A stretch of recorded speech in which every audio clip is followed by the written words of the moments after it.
বিসমিল্লাহির রহমানির রহিম। আসসালামু আলাইকুম প্রিয় পৌরসভাবাসী। আমি বজ্র নিয়ে একটি স্থায়ী সমাধান প্রত্যাশা করেছিলাম, তবে আমার কাছে একটি সমাধান আমি খুঁজে পেয়েছি।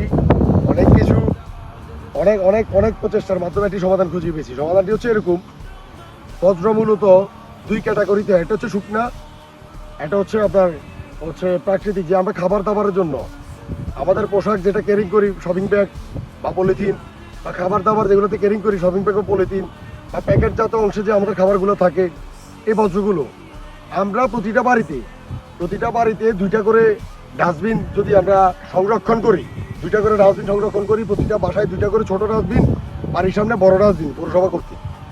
এই দুইটা ডাস্টবিনের মধ্যে একটা ডাস্টবিনে থাকবে হচ্ছে আমরা খাবার দাবার যে সকল যে বজ্রগুলো, যে সকল ময়লাগুলো যে আপনার একটা জায়গায় নির্দিষ্ট জায়গায় পরিকল্পিতভাবে রাখলে এটা সারে রূপান্তর হবে। আর আরেকটা হচ্ছে ওইটা থেকে গন্ধ বের হয়। আবার যে শুকনা যেটাগুলো ক্যারিং করার জন্য, যে খাবার ক্যারিং করার জন্য, পোশাক ক্যারিং করার জন্য যে সকল ব্যাগ ময়লায় রূপান্তরিত হয়, ময়লা হিসেবে আমরা এই আবর্জনা হিসেবে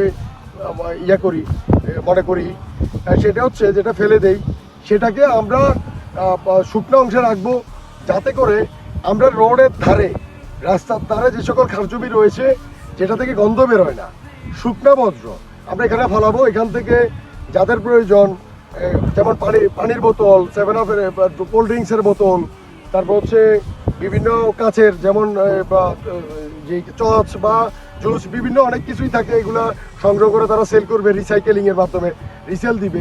এখান থেকে গন্ধ বের হবে না, রাস্তার ধারে রাখলে অসুবিধা নাই। আর যেটি খাবারের জন্য খাই, এই চামড়া, তারপর পচা কোনো ফলমূল বা পচা ভাত, এই বজ্রটা আমরা কি করব? এই বজ্রটা এই ধরনের আমাদের বর্ডার অংশে অনেক পরিত্যক্ত জায়গা রয়েছে।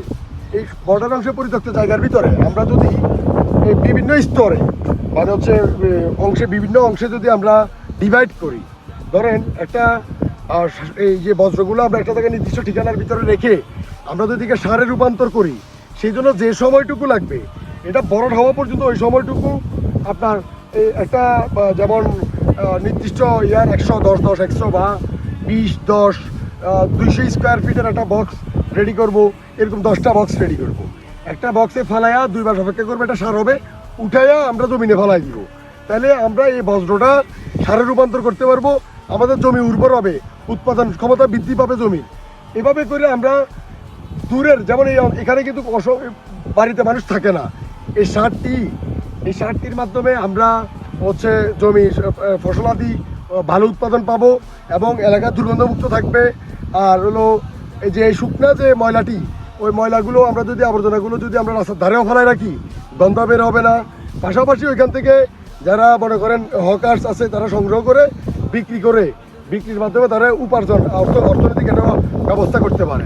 সব মিলে দুই ভাগে ভাগ করে যদি আমরা মনোযোগ দিয়ে দায়িত্ব পালন করি, সুপরিকল্পিতভাবে আমাদের আবর্জনা আমাদের শহরে থাকবেই না। ধন্যবাদ সকলকে। পরিকল্পনা ভালো লেগে থাকলে কমেন্টের মধ্যে জানাবেন, আমরা এদিকে স্টেপ নিব। যদি আপনারা সকলে একসাথে অংশগ্রহণ করি, পৌরসভার সাথে আলোচনার ভিত্তিতে বাস্তবায়ন করতে পারবো। ধন্যবাদ। আসসালামু আলাইকুম। ভালো থাকবেন সবাই।